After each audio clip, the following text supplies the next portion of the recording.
This video contains flashing images and scenes of a disturbing nature. Viewer discretion is advised. The world of lost media can be a truly unsettling place at times, with strange videos being dug up from the internet and rumors spreading faster than the truth. Every so often, something will surface that gets many people talking online. Some lost media is harmless, where others feel like they should simply remain buried and left alone. Tonight, we dive into one of those stories, and this one is probably the most disturbing out there. But before we get into any of that, if you enjoy these types of videos, don't forget to like and subscribe to the channel. Your support is everything to us, and none of this would be possible without you. Now that's out of the way, welcome to Fear Inc., your premier destination for all things horror. So sit back, relax, and let the fear begin. Tonight we dive into the mystery of Wysteria and its origins, from lost tapes to disturbing music, all the way to a real-life serial killer. This is truly one of the most terrifying internet rabbit holes I've ever come across, and definitely not one for the faint-hearted. But first of all, we have to start at the beginning.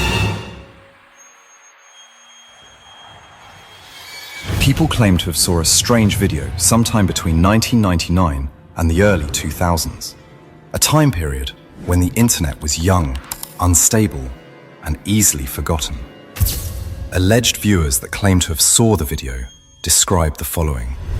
An old 90s style VHS tape. Shot in a dark, scary, abandoned room. The voice of a child repeating numbers and letters. I could hear a woman just sobbing in the background. It was terrifying. But the worst part, a man was sat in the room, just watching you.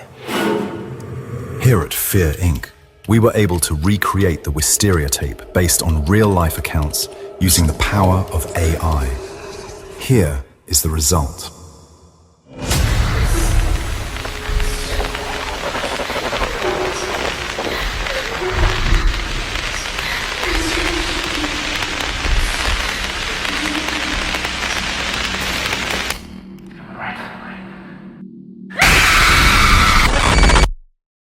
The tape ends abruptly. Some people claim to have seen something eerily similar to this tape before, though all traces of the video have seemingly vanished. But there is a twist. One piece of media does exist connected to the word Wysteria, and it is much more disturbing than any lost VHS tape ever could be. In 2013, a composer known as Steam Pianist released a song called Secrets of Wysteria. On the surface, the song comes across very innocent and harmless, almost like a nursery rhyme meant for children. That is, of course, until you skip to the end.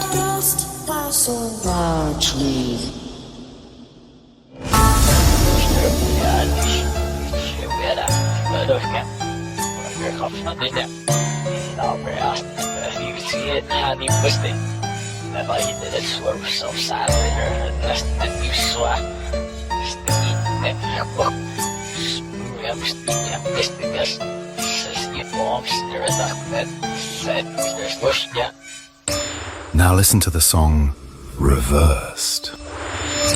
I choked her to death, then cut her in small pieces, so I could take my meat to my rooms, cook and eat it. How sweet and tender her little ass was roasted in the oven. It took me 9 days to eat her entire body. I did not fuck her though. I could have, had I wished. She died a virgin. You can clearly hear the disturbing nature of the claims made in the song.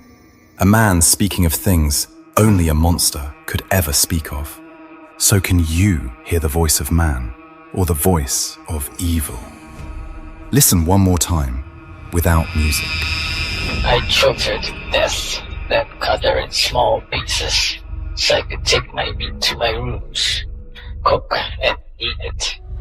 How how sweet and tender her little ass was roasted in the oven. It took me 9 days to eat her entire body. I did not fuck her though. I could have, had I wished. She died a virgin. Many theories have circulated the internet for years about who the voice in this song could be. One theory does stand out above the rest.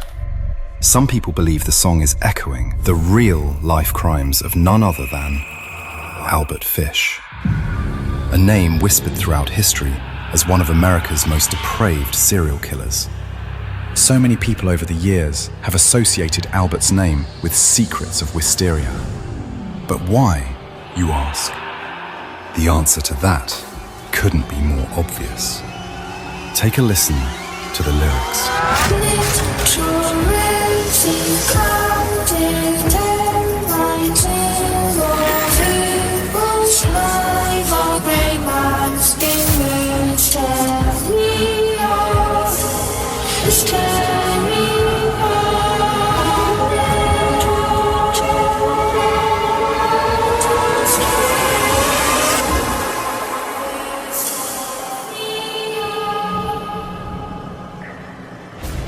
As you can hear, there's no question about it.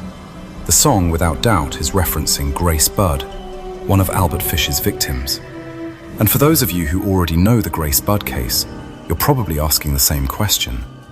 Why would anyone create a song about something so horrific and tragic? Probably for the same reason people make horror films based on real-life events. Whether it's out of curiosity, shock value, or something else entirely, I guess some people just have a sick fantasy for these kind of things.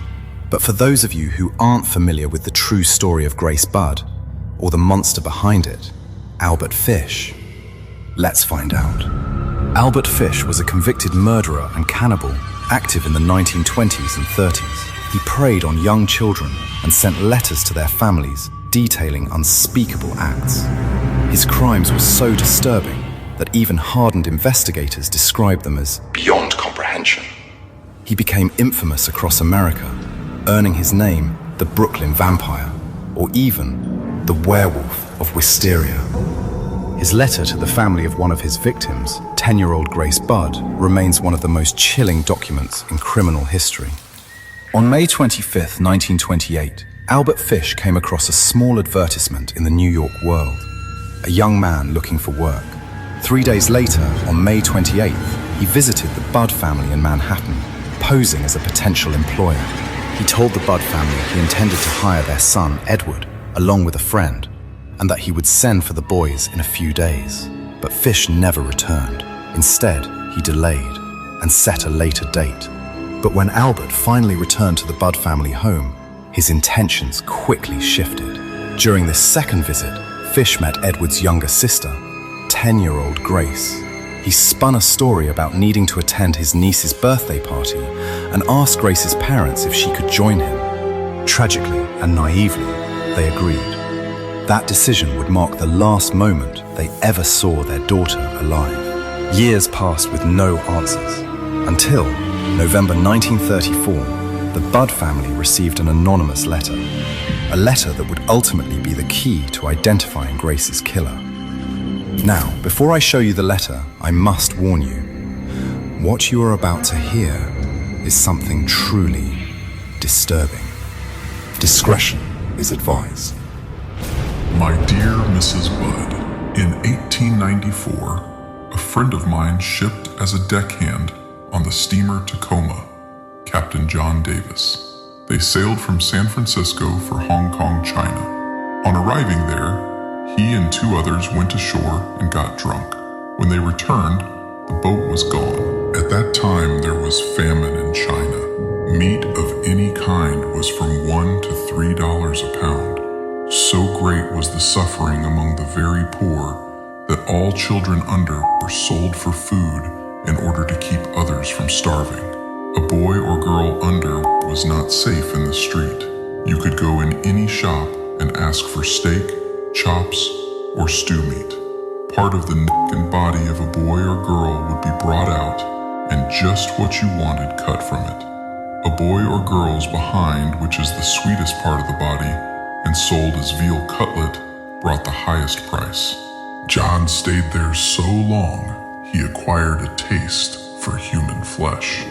On his return to New York, he stole 2 boys, one 7, one 11, took them to his home, shipped them naked, tied them in a closet, then burned everything they had on. Several times every day and night, he spanked them, tortured them, to make their meat good and tender.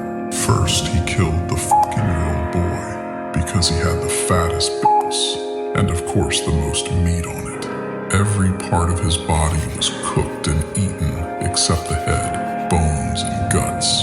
He was roasted in the oven, all of his pups, boiled, broiled, fried, and stewed.